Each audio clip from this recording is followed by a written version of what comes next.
The collaboration we're doing with the University of Toronto is supporting teenage and young adult cancer patients to live a healthy lifestyle during and after treatment, so particularly focusing on physical activity and diet. We've surveyed teenage and young adult patients both in the UK and in Canada, and we've identified that across countries levels of physical activity, particularly on treatment but even off treatment, are really low, and diet's poor, and patients actually really want help to self-manage.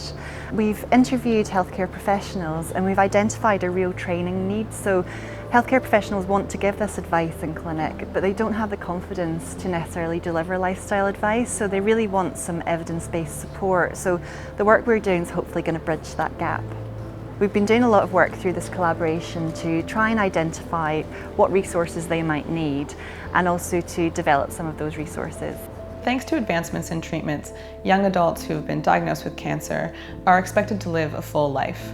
But the cost of cure is that they are at increased risk of comorbidities that the general public face as well, but are at an increased risk.